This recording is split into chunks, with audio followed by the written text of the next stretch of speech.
With recent reports stating the house has gone black, with Malakai once again becoming Alistair, this left Buddy Matthews without a house on last night's Dynamite. But Will Ospreay, of all people, was willing to lend a helping hand and let Buddy move in. We'll talk about it on this very special Amped Up featuring the Dynamite review for 1/8/25, a show that made it abundantly clear that it is not Tony time. Best way to put it is, if the timeless Tony character was a Category 5 hurricane, this version of Tony has been downgraded to a tropical storm. We'll talk Cope. That's right, Cope being saved by Powerhouse Hobbs, and why unfortunately this was very hard to watch.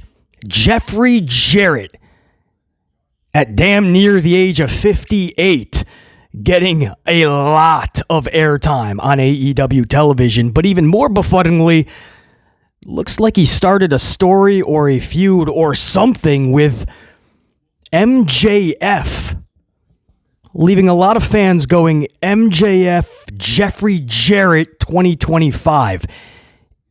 Is that what is going to help AEW get out of this rut? Just a question a lot of fans are asking. I can see why that question is asked. We'll talk about it. Jeff Jarrett and MJF. Kenny Omega returns to Dynamite last night. Once again, Will Ospreay for the save. Will Ospreay is trying to show everybody that mutual respect. Will Ospreay is running for mayor of AEW. He'll take Buddy Matthews. He'll help Kenny Omega. We'll talk all about it in this, again, special Amped Up. We were able to catch a full Dynamite. I did my due diligence on my notes, watched it with a keen eye, fully amplified for you guys. And I'm glad I was able to carve out this time to give you this review. You ain't going to want to miss it, because we're also going to talk some numbers from World Wrestling Entertainment. We have the upfront numbers for Raw's debut on Netflix. You're not going to believe this. WWE cannot believe this. I certainly cannot. I'm still waiting for more details on it, as WWE I know is, and Netflix. But at first, when you see these numbers, you think there's no way this is, it can't be, but it is. So that's why we're kind of waiting for more info. I'll tell you what we're talking about, the numbers that we're getting, and why WWE this is absolutely alarming for that company and Netflix, if this is the case. And NXT's numbers from this past week's New Year's Evil special featuring The Rock. Was The Rock able to rock the ratings? Wow. This is one of those things I literally had to do a double take. I saw the number, went to get a swig, and I just left the coffee. I had to do a quick double take.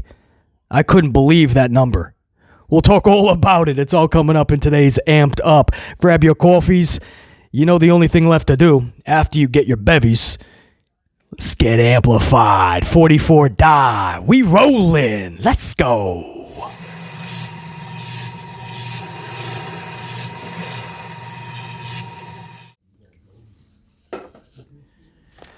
So again, thank you guys, man, for hanging out with BC for a little bit.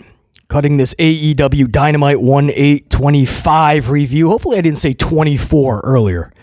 It's still at that stage where I'm still writing 24 on everything. It usually takes me several weeks, maybe even a full month, before it clicks in that it's a new year.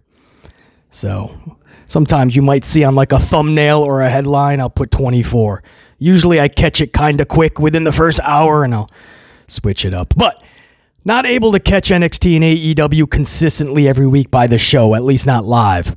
So to be able to do an NXT review yesterday, special NXT, New Year's Evil, and then the very next night to be able to do an AEW Dynamite review, pretty cool. I love doing that, man. I love shining that spotlight on shows that are sometimes forgotten about, right? NXT, they usually pull around 600,000 viewers. Sometimes they dip into 5. Sometimes they're able to eclipse 700,000 viewers, but around 6. on the CW, and AEW kind of has been struggling big time to even stay around 600,000 viewers. So it's always good to kind of catch up on these shows, see what's working and maybe play to your strengths, see what's not working. Maybe they want to hide their weaknesses. So it's always good to, for me anyway, to cut these reviews. And always appreciative for you guys for checking them out, because I know due to the viewership that they pull in, that there's not a lot of interest for these shows from the majority. So the fact that a lot of you guys catching this probably maybe don't even watch the shows consistently as well, that means a lot that you guys are willing to at least give it a chance, listen to BC in this review, and maybe if you like what you're hearing, go and watch the shows, or if you don't like what you're hearing, maybe I'm saving you guys some time. All right, so I just wanted to get that out of the way. Big shout out before I get going here. JR9 Gaming. Yesterday's NXT New Year's Evil review, in the comments, JR9 offers his roundup, his review. I'm not going to give you guys any spoilers, but you will see why JR9 gave this a 6 out of 10. That is with 2 big title changes and The Rock. But JR9 said not so fast. So it's a really good read. Yesterday's upload, the New Year's Evil review for NXT.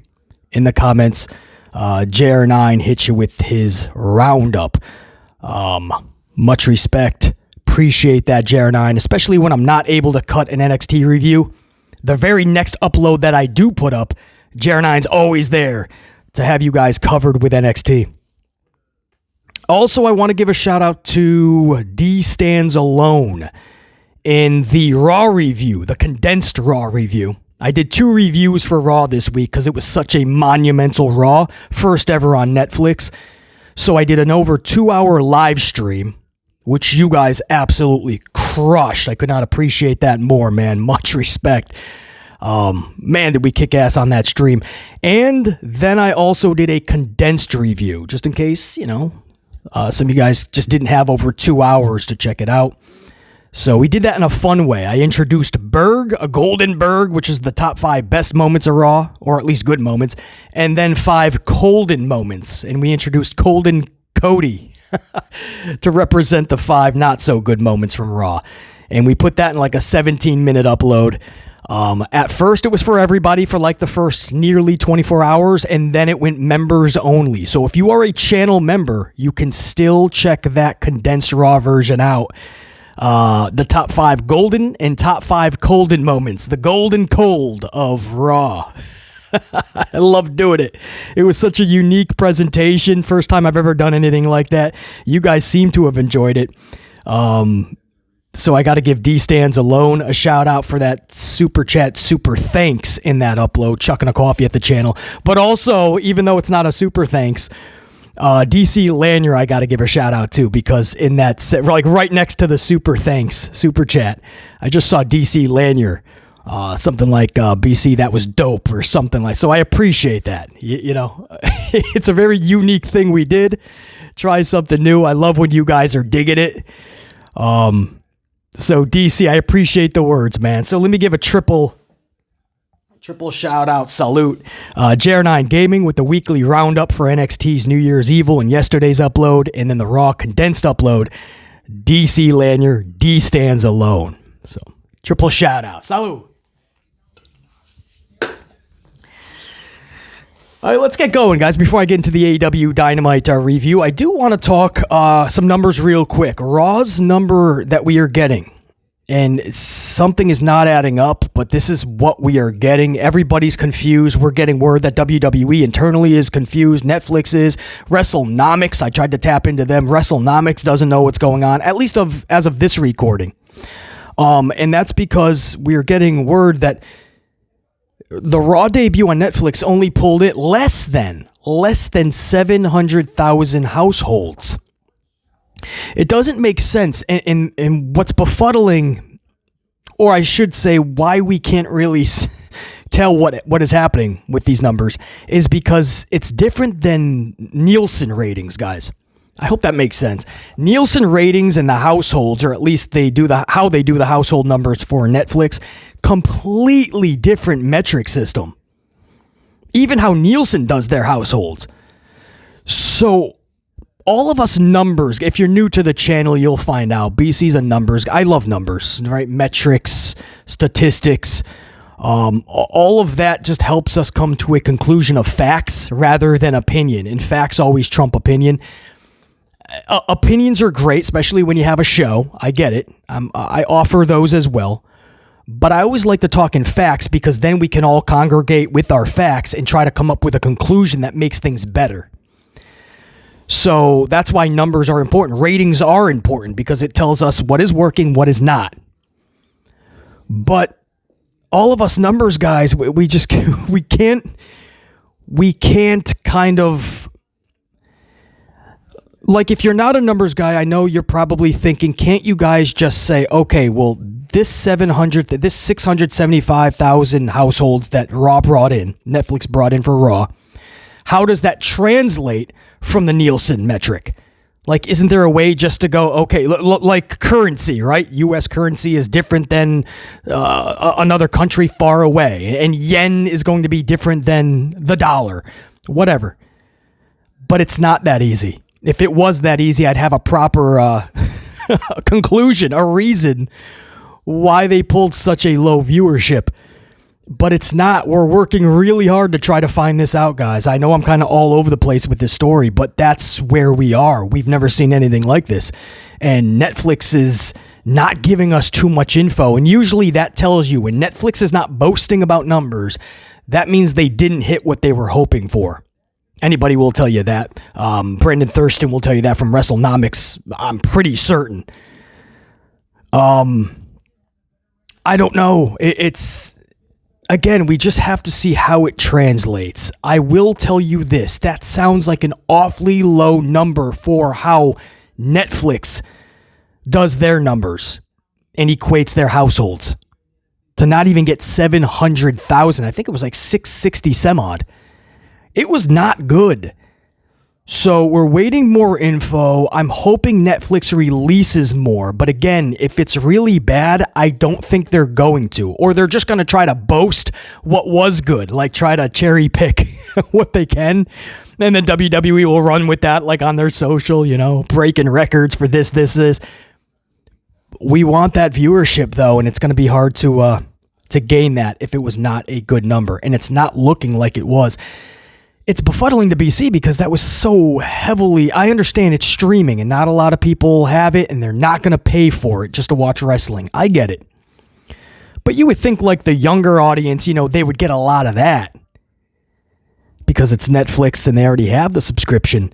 I had a lot of people tell me I don't have Netflix and BC. I'm not watching it, man. I'll watch highlights on YouTube. I'll listen to your reviews. I'm not doing it.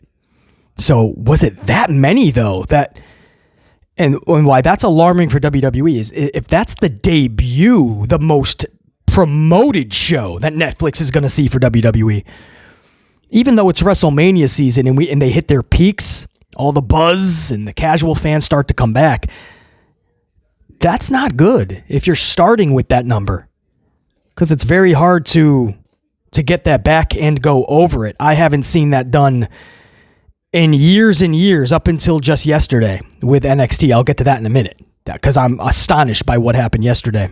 But I shouldn't be. It's The Rock and a lot of people. There was a buzz. But this isn't good for WWE if this holds up. We just need a lot more info. So we're going to sit on it. But we're trying to get you guys. I know so many of you guys are interested in that. Like, oh, what did they pull? And you're interested because you want to see how that equates to USA Network Cable. The problem is it was so low, there's not a real way to equate it right now. So we're trying to find ways. I hope that makes sense, man. I know that was all over the place. This is one of the weirdest stories I got to deliver because I wasn't expecting it, A, and B, there's so much we don't know about it. Netflix is being so, because they have more to give us. They just don't. When Netflix doesn't want to do something, they won't give it. So we're trying, guys. But it's not looking good up front for WWE's new move to streaming. Now for Netflix, when I say I had to do a double take, maybe that's bullshit. I probably had to do a triple take. I could not believe what No, did I say Netflix? NXT. Did I say Netflix? I could not believe what NXT pulled. Good for them, man. The problem is you can't always have The Rock. NXT this week, you know, they're usually hovering around 6. Sometimes they can hit 7, right? Sometimes they dip to 500,000 some odd. So I always say about 6. You know, them and AEW are kind of like always wrestling, jockeying for 5, 6, and maybe sometimes 700,000 viewers. Well, AEW hasn't seen that in a long time, but sometimes NXT will if there's some big main roster talent that comes up, or a specially themed event like this. This one was both. New Year's Evil, specially themed, and The Rock was the big draw. But that was in less than 24 hours notice, though. Raw was already on the air when Rock said, I'm going to NXT. So, yeah, what they pulled. So, again, they're usually around 600,000, right? NXT, guys, pulled 957,000 viewers. They were 40 some odd away, 43 some odd from a million viewers. In the millions! A million viewers, guys. A 300,000 viewer jump from the average. I forgot what it was last week. 6. Did they hit 7? No matter what, you're looking at about 250 bare minimum. 250,000 jumped over. I think it's 300,000. But I don't have last week's number up front. But that is a massive jump. And as much as I put Julia on a pedestal, and that was such a big title change. I did my review yesterday. If you guys saw it, you know what I'm talking about. Oba, I've never been a big supporter of. Till last night, I said in that review, I'm going to start. I think there's something big here in Oba. I'm starting to catch on to it. If he's booked properly, this could be something big. Oba with a massive title victory over Trick. But it was, you know, you got to believe it was The Rock that really, like, what's he going to do? What's he going to say? And he didn't come out to the very end. So that's probably why some people stuck around as well over the quarterlies. Massive. I mean, CW must have done it. They're probably drinking their coffee like, all right, let's see the numbers from last night's NXT. CW executives, right? Drink their cup. Spit it out. 1,957,000. They're probably right now like, how can we get their big draw? Who was the big draw? How can we get this Dwayne Johnson guy every week? Yeah, you're going to have more millions of dollars to do that. NXT, man, almost 1 million viewership. That was wild. And, you know, we put AEW and NXT's numbers together because they're so close. You know, nobody's trying to create this, you know, little war between them, even though there is. Like when they're on the same night, especially same time slot, I mean, you'll see these promoters, Tony Khan, Shawn Michaels, Hunter Hearst Helmsley, they'll really try to stack the deck. Theme shows, big draws from the main roster if it's NXT. So they know how important the numbers are. But we also lump them together because they're almost identical. Like they're around that 600,000 viewership every week. And one of these brands has to just pull apart. Last night they did, NXT. Or this week NXT did. Because no matter what AEW does, I doubt it's going to be near 1 million viewers. They'll be happy if they get back to 6 right now. 600,000. So, but the problem for NXT is good luck trying to keep that next week. I think you're most likely, unfortunately, going to see at least a 250,000 viewer drop. Maybe come back down to earth at around 700,000-ish. All right, that's my numbers talk. Thanks for letting BC get all that out. It's a lot of info, but there is a lot of unit members that's very into the numbers because they do tell a story, right? Tells us exactly what's going on behind the scenes so that nobody is caught off guard when I always say this. This is why ratings and numbers matter. So you're not caught off guard when your favorite show gets taken off the air, or why a show is being added to the lineup, or an hour is being taken off, or an hour is being put on. There's a lot of reasons behind this, and it all comes down to numbers. Rampage. A lot of people actually did enjoy Rampage, believe it or not. Well, a few 100,000 anyway. Well, it got taken off the air. Why? Not because it was doing really good. And we go over that all the time. So, you know, it's the reason hours are being added when they shouldn't be, because Hunter is already overwhelmed with all the workload that he has. So why are they adding more hours to Hunter's workload? Well, it's numbers, man. Advertisements too, right? The financial numbers. So, all right, had to talk a while about that. All right, let's go to the AEW Dynamite. Don't worry, you're still going to get a full-fledged AEW Dynamite review. Relax, BC's got some time. I made sure I carved out a full hour. I don't think this is going to take an hour, but who knows? Maybe it took an hour for the whole numbers talk. AEW Dynamite 1-825. Buddy Matthews, Will Ospreay start this show off. Such a good match, obviously. It's Ospreay, it's Matthews. They could go out there and having a level 2 night. Like both of them are just feeling like they're 2s out of 10. They would still put out a really good match. I think Matthews and Ospreay's worst match together would probably still be like one of the best you've seen all week, maybe month. Buddy Matthews and Will Ospreay do their thing. There was a point in this match where Buddy hit a stomp. And no joke, to the point where I had to put this in my notes. No joke, it was better than any Rollins stomp I've ever seen. Ever. It was, if you saw the stomp, it was so well done. Now, granted, I also had to put this in my notes. Ospreay did sell the shit out of it. Ospreay sold this like Dolph Ziggler in his prime selling, right? Or HBK, Shawn Michaels in his prime selling. I mean, he sold this like he got shot out of a plane and landed on his dome piece. He got height, head first, bounces. I mean, it was such a beautiful stomp, guys. I had to spend a minute talking about that. 16 minutes into this show, Ospreay would pin Matthews. Now, I understand that Buddy could really use a string of W's right now. Totally understand that, and I agree.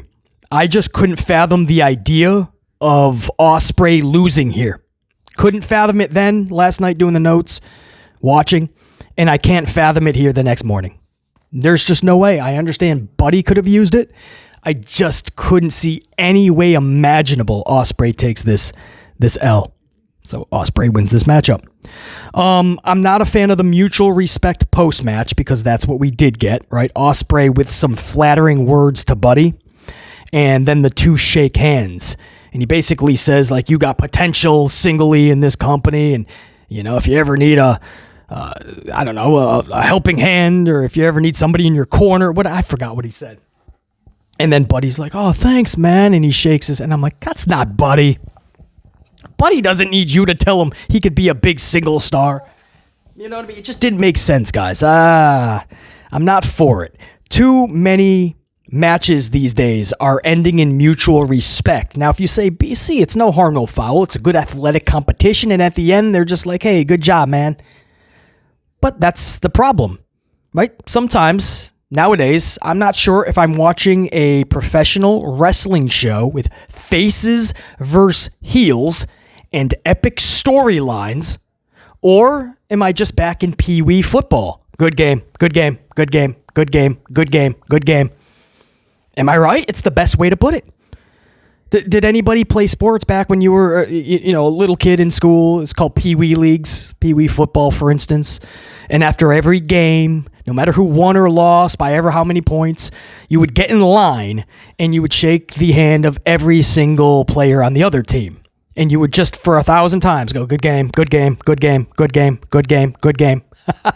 I feel like that's what we're doing now in pro wrestling. Every match, good game, good game, good game, good game, good game. And we're losing track and touch on the fundamentals of pro wrestling. Face versus heel, storyline. Once in a while, I get it. There's moments that call for it, right? British Bulldog, Bret Hart, SummerSlam. I always put 91, 92 mixed up. I think it was 92 because it was Wembley Stadium. And I don't think that was 91. Because 91 was the double main event, match made in heaven, match made in hell, right?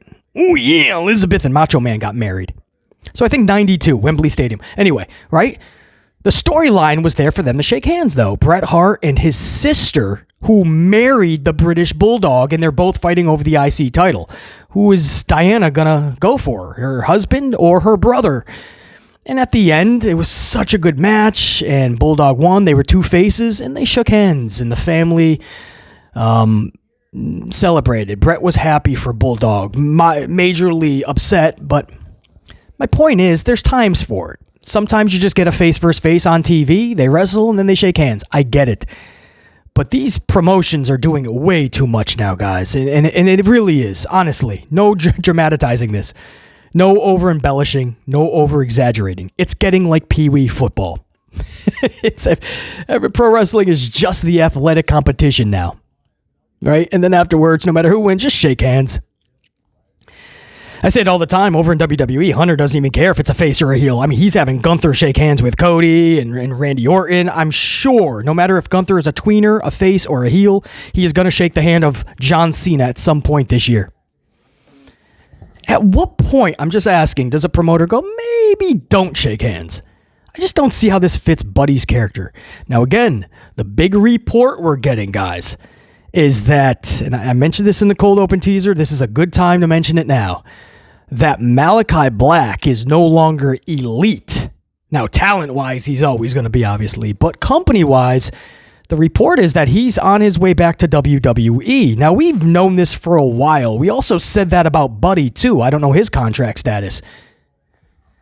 But we know that that's where their significant others are, man. And after a while, it gets tedious, and you kind of want to be back with your significant other. And I think Malakai always wanted to be closer to and with Zelina Vega.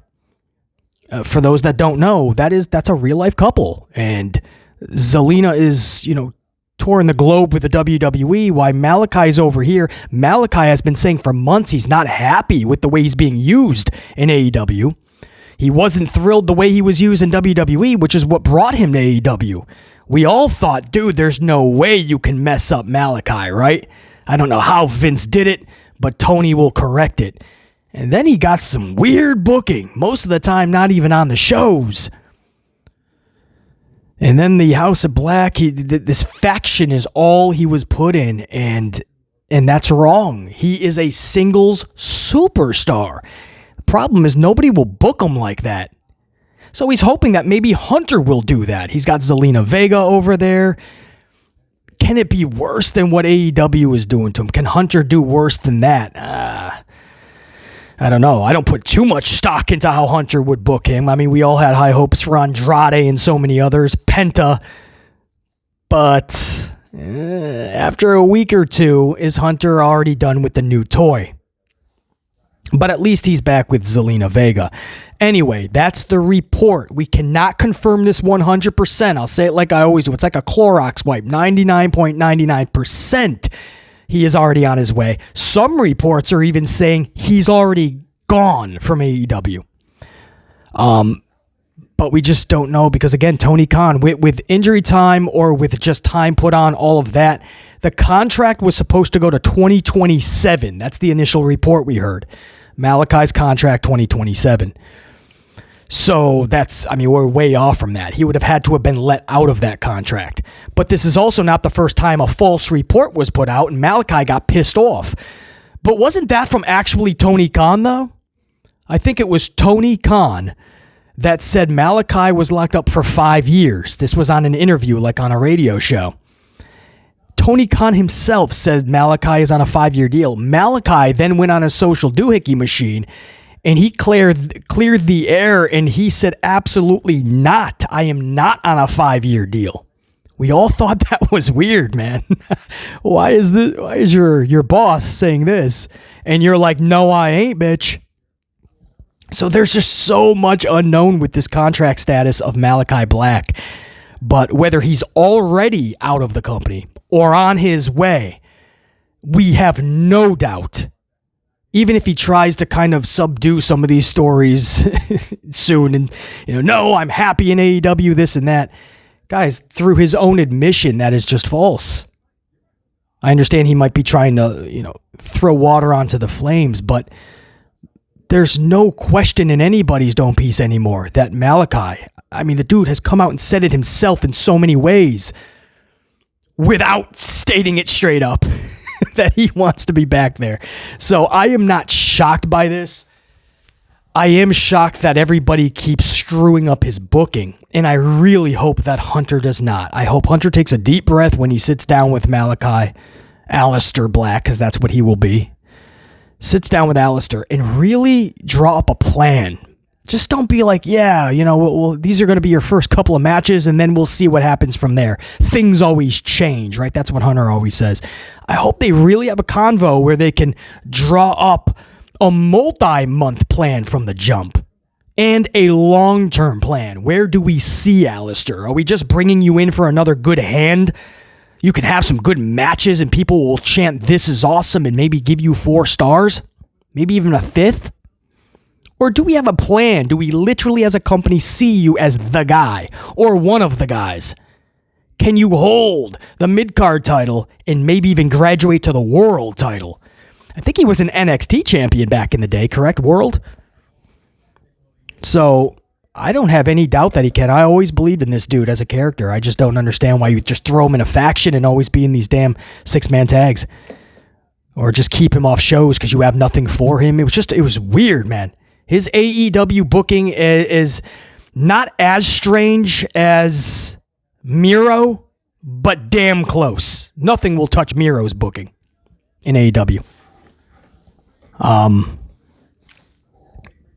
So that's all I'll say about it until we get more info. Otherwise, we're just going to talk in circles. We need more confirmation. I'm sure we'll get it. But Miro, Aleister Black, I got to get used to saying that again, like 2025, not 2024.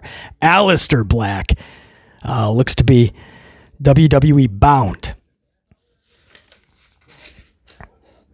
So Buddy Matthews is looking for a new house now, and Will Ospreay is extending that hand, and they shook hands, and there it is, man. It just looked weird for Buddy, because Buddy has this certain attitude that's what kind of draws you to him. And it's this guy's an ass kicker.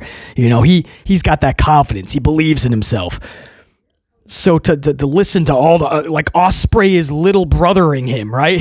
You could be something in this day and age, little brother. Follow my footsteps. I don't know. It was a little weird, man.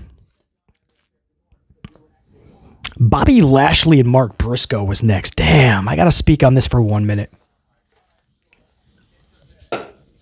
Pistachio lattes are back at Starbucks if anybody cares, by the way.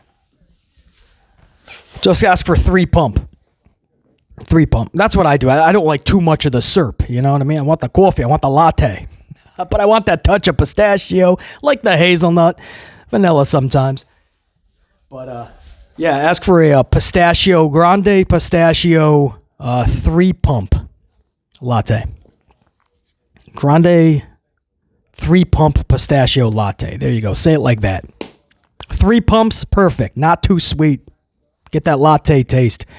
Bobby Lashley and Mark Briscoe. File this under the category of matches you never thought you'd see. Think about it. Bobby Lashley and Mark Briscoe. They couldn't be from farther spectrums. Bobby Lashley was this new shining thing in WWE years ago. Mark Briscoe and his brother could barely have a big promotion look at them. They were too risky, too controversial, right? It's like BC on this platform. And a lot of people just, they just kind of overlooked them or didn't want to look that way. And Bobby Lashley was supposed to be this big thing. And here we are in 2025, and you have Lashley and Briscoe. I had to take a moment to go, damn, this is pretty cool, actually. 34 minutes into this show, Bobby Lashley locks in the Hurt Lock. And ain't no way, much respect to Briscoe, but ain't no way he's getting out of that. And he didn't. The ref calls for the bell. Lashley wins via pass. I don't even think he tapped out, did he? I think he passed out is what happened. Chucked him to the side, and he was down and out. I would say looking at the lights, but he didn't. The lights were out. And Bobby Lashley with another big W. So, like I said, was it last week I was able to do a Dynamite review as well? And I think I said the same thing. I love how they're booking Hurt Business, Hurt Syndicate, in terms of W's and dominance. Now what Tony has to do is add a big story to them, right? Let's get something, a level of care put into it now. And that's what I asked for last week. I'm not sure this does that at all. I know they're goofing around with some other segments backstage. And was it, what are they called? Private Party? Were they kind of mixing it up with them before Bobby's match? Something like that, but that's not drawing people. I'm talking about a big story is what they need right now, and I was hoping to see it last week, and I didn't. I was hoping to see it this week, and I didn't. So we're halfway there, right? They're being booked with W's and dominance. Cool. Story, progression now. Why should we care about Bobby? Just winning is only half the battle. Bobby Lashley is a big W, though, man, over Mark Briscoe. And then just a wild match. I'm like, how do I put this in my notes? How am I going to deliver this review? It's the Gauntlet Casino Gauntlet match. Let's call it that. It's weird. Now, I will say this. I do like the concept, though, right? A bunch of wrestlers go in every few minutes, and the second there's a pinfall, that's it. That's the match. So if you're like waiting to come out and the match is done, you're like, damn it, and I never even got my music played. The winner gets a shot at Jon Moxley's world title, and I think that's for next week. So Jay White, Wheeler Yuta, Hangman Page, and Ricochet are your first four in the match. Adam Cole, Dan Garcia, Powerhouse Hobbs, and Roderick Strong are your next four. Then we go into the final three, Lance Archer, Kyle O'Reilly, and Jeffrey Jarrett. Hobbs ends up pinning O'Reilly. Hobbs becomes the number one contender for Jon Moxley's championship. There was a moment here I literally thought they were going to go Jeff Jarrett. I don't know why. I think it's because last week he gave this long speech about how he re-signed and he's going for the championship. And here he is coming out last. I'm like, are they going to really do this?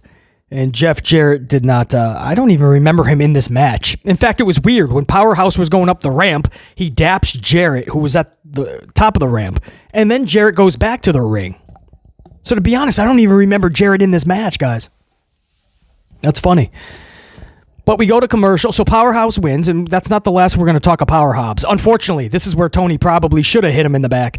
He brought him out in a couple of segments, and he's probably wishing he did not. We'll go over that in a minute. But for Jeff Jarrett, he goes into the ring. He has an interview with Renee Paquette. And Jeffrey Jarrett starts going into story time again. How, he may have failed here, but he's going to get that championship opportunity. MJF, one of the biggest stars in AEW, or at least at one time was. He just doesn't feel as big anymore. And I've always been the highest of supporters on this dude. But wow, has he cooled off big time. And I don't think this is going to help. But MJF comes to the ring. And they have a pretty long back and forth. MJF calls Jarrett a fossil. Jarrett calls MJF an entitled prick. And that's it. That's really it, guys. I don't know if this is a feud and a storyline that was started last night, or hopefully it's just like, too much time was spent on it. Of course it was some type of a story, I guess, initiating between the two. I don't see it. With all of the issues that AEW has right now, and trust me, when I do these reviews, it's to put a spotlight on them. I want to give them a chance because I want this company to succeed. I really feel that is the only way that Hunter Hearst Helmsley and WWE will get a boot in their ass and put out a better product for us.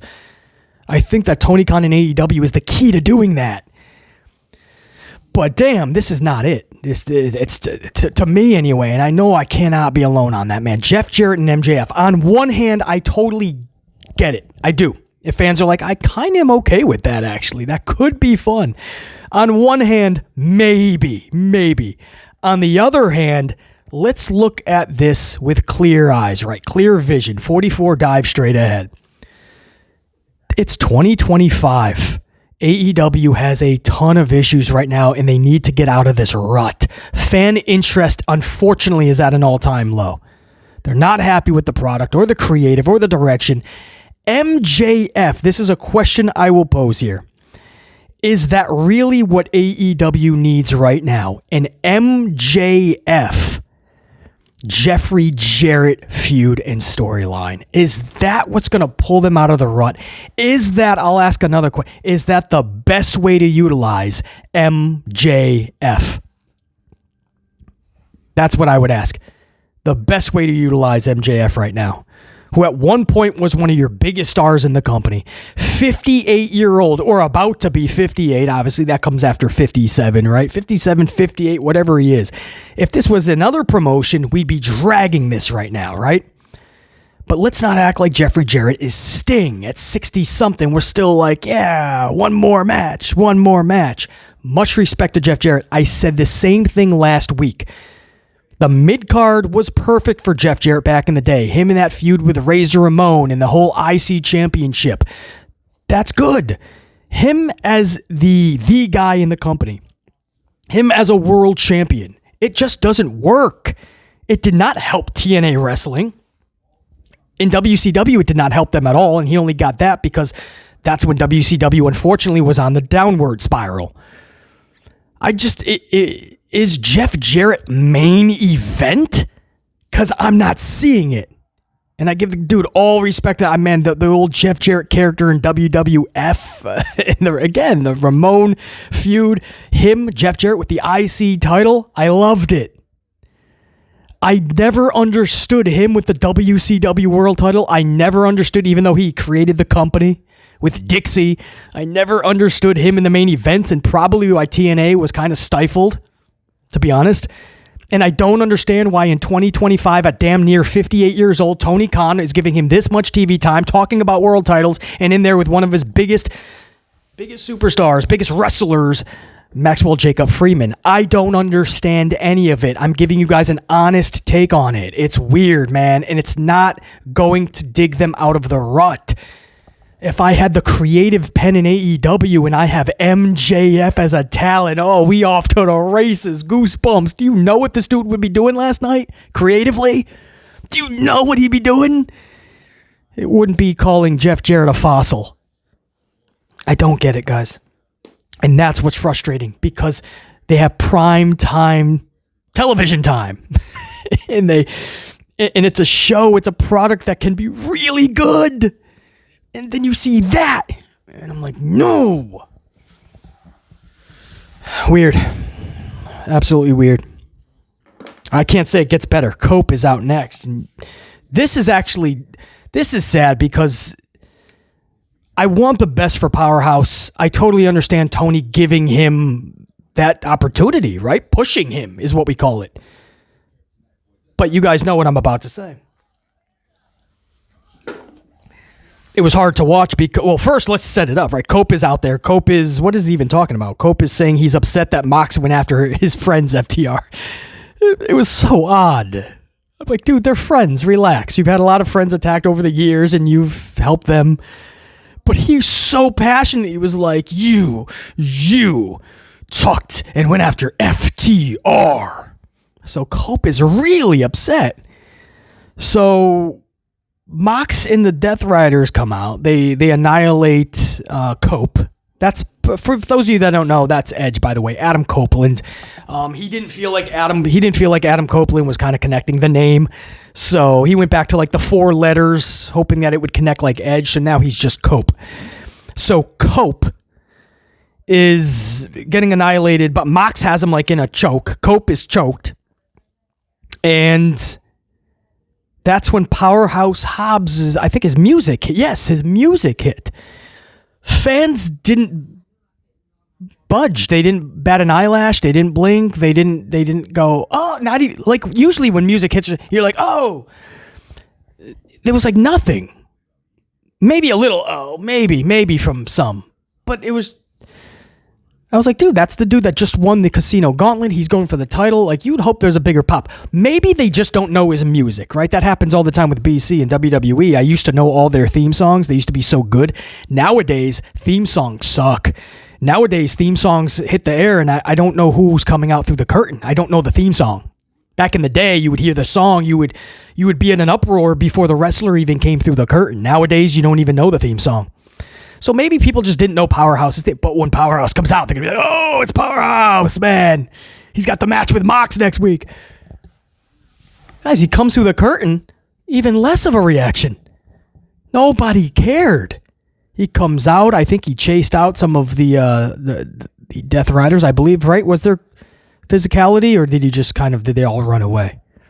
I don't even, it wasn't even worthy enough to put in my notes, was it? No, in my notes, I just put Powerhouse's music plays, so his music definitely played. Out comes Hobbs for the save, and I literally put in caps, no reaction to no reaction. And I put in my notes, too, I put, that was rough. If you were thinking what BC was thinking in real time, I just put, that was rough. And I put that in my notes, because it really was. And I also put in my notes, see this? Clearly, I didn't go over these before my coffee this morning, before we started recording. So I put in my notes, that was rough. Felt bad for the dude. I literally put that in my notes because I did, and I do the next morning. I feel bad for Powerhouse. TK is going to have to rethink this a little bit. Not the push, but how he goes about it. I think he just thought if you win the gauntlet and you go out there and save Cope, fans are going to be like, yeah, he's the dude. You could say, well, BC, he's not going to put the title on Hobbs. He's just the number one. Yes, but what I'm saying is this is obviously a push of some sort, and it's not working. So it's almost like you're damned if you do, damned if you don't. Poor Tony Khan's like, all right, I'm going to push Hobbs, and then he does it, which is a good thing, but then doesn't work. So then he's like, fuck, what do? I pushed him. Got to do it correctly, because that wasn't it. Maybe if he won the casino, that gauntlet match like a little bit more decisively, was a little bit more, I don't know, but do people want to see Super Powerhouse? Probably not. That's what derailed Super Cena back in the day. I don't know, man. I feel bad for Powerhouse. Damned if you do, damned if you don't. But that didn't work, man. I love the smaller venues too, by the way, because it's where they should be performing right now. Build, right? It's what Mock said: crawl, walk, run. Don't try to fill out big venues, and then when you can't, it just looks like nobody wanted to go to the show. The sad part, though, is when the crowd really isn't into it, those promos are sad, too. Like, Cope. They were actually cheering him pretty good. One of the biggest pops, right? They started to do a Cope chant, and Edge cut it off. Cope cut it off. I would have been like, dude, with all the backlash from changing your name to Cope, you got fans cheering it. Let them do that so the world can see people like Cope. But he cut him off.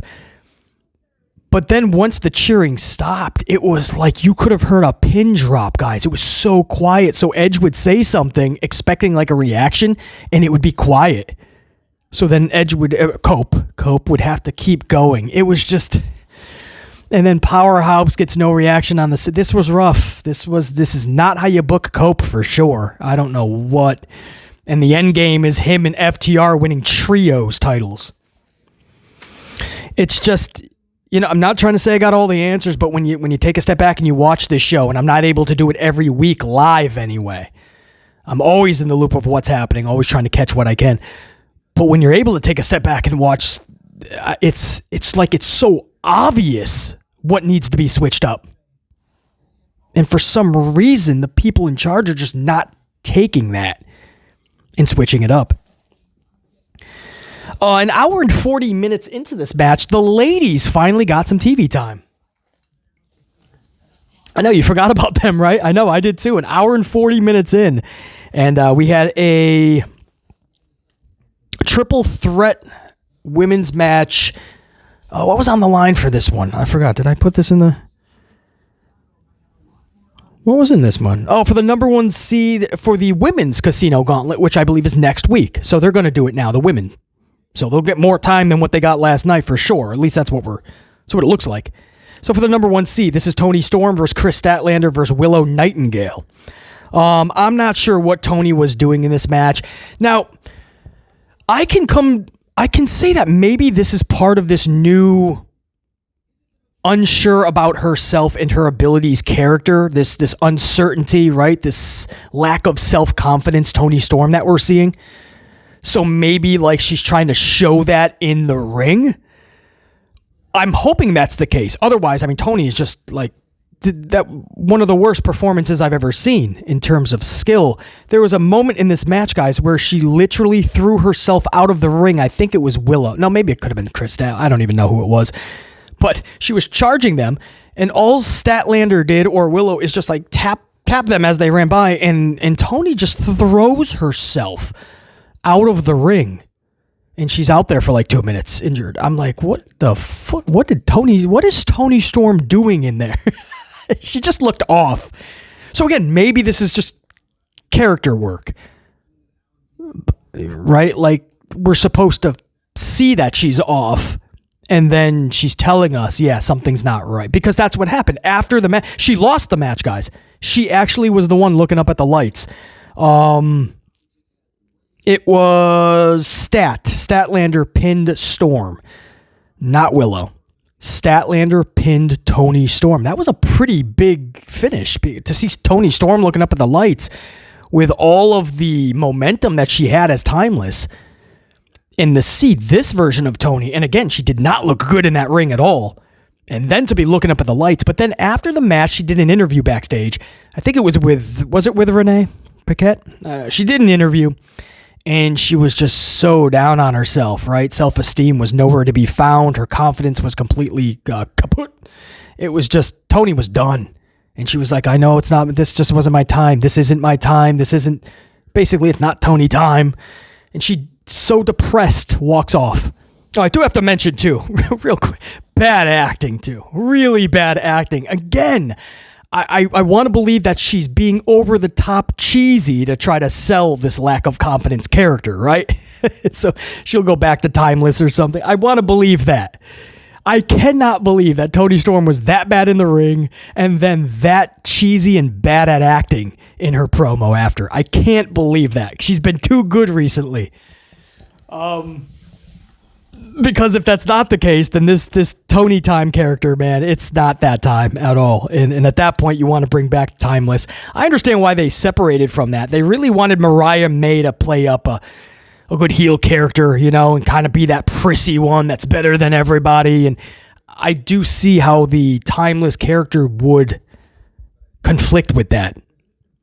But this is really odd booking for Toni Storm, going the lack of confidence route. I don't know. Interesting. We'll see how they play out, though. I mean, Toni Storm is damn good. If anybody can pull this off and get us to a finish line that makes sense, I guess it would be Toni.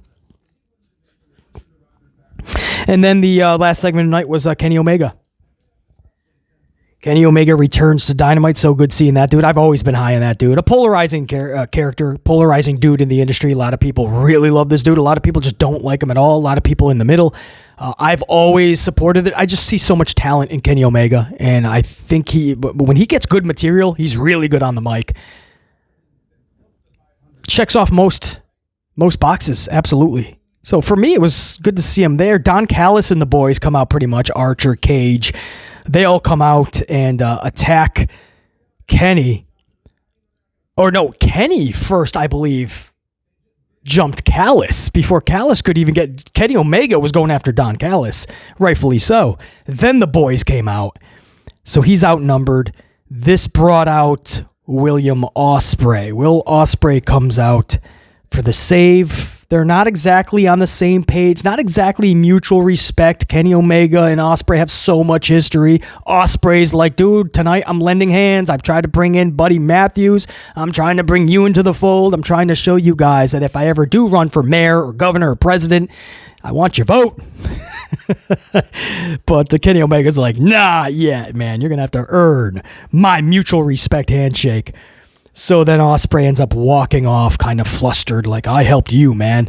And Kenny Omega's kind of like flustered, like, this was my welcome back. And we go off the air. The good news is we didn't have any silly credits, you know? Like, we didn't have Hunter Hearst Helmsley, Paul Levesque McMahon, Lee Fitting as producers, right? You didn't see Tony Khan, Christopher Daniels. We just went off the air. So is that enough of a cliffhanger for you to make you guys tune in next week, right? Is it must-see TV to see the next chapter between Omega and Ospreay? Maybe. If I had the creative booking pen, I would have done a lot more with Kenny Omega. I'd have no problem with him in that final segment, his big return. Just staring at Will Ospreay would have not been it. I thought that was a huge moment to capitalize on the momentum and carry that on to next week. That's what momentum is, man. Let that carry on. Let that sizzle all week. Let people go, oh yeah, I got to check that segment out next week. I can't say that did that. I saw a lot of wrestling matches last night on a wrestling show. Yay, that's good. To a point. I did not see enough time to let stories settle. All I can think of, not even looking back at my notes, because I watched this whole 2 hours live, all I can think of to let anything sink in or any amount of time not wrestling is what? Nothing. What? MJF and Jarrett. What is that? Watching them for 6 minutes, call each other fossils and elite pricks. Adam Copeland got some mic time for a couple of minutes, talking about how he's upset. People are not happy with, or talking crap about FTR, going after FTR. I think that might have been all the promo time. I will have to look at my notes, guy. That might have been all the promo time, or any like story that really like manifested into something last night. There was really nothing to go, wow, this is heating up. Wow, this is messy. Wow, I have to tune in next week to see where this goes. I say it all the time about World Wrestling Entertainment. That's what we need more of on the show. Tony Khan had the wrestling part set. Triple threats, gauntlet matchups, matches you never thought you'd see, like a Briscoe-Lashley match, a banger match like Ospreay and Buddy Matthews. You had all of it. But, and Kenny Omega's promo too, which was just to get Don Callis and the boys to fight Omega. Oh man, it's there. There's so much potential for this company. It's sitting in their lap. They have the TV time. I like the presentation. They have all the wrestlers in the world that they would need to do this. Too many. And I tell you guys, that's what's frustrating. It's there. It's there. And if we can get AEW to do that, then the whole wrestling world becomes better, man. WWE would be forced to put out a better product. But it's what it is. It's frustrating. But because there's the potential there, I will do more of these reviews in the future until like they get what we are saying, guys. You have the potential. You can remember who you are. All right, that's it, guys. We're going to wrap this up. I appreciate you guys, as always. Big time. AEW Dynamite 1/8/25. So glad that I was able to do this for you guys. Until next time, there will be that next time. 44 dive. That's a wrap. BC in the unit saying check you. So.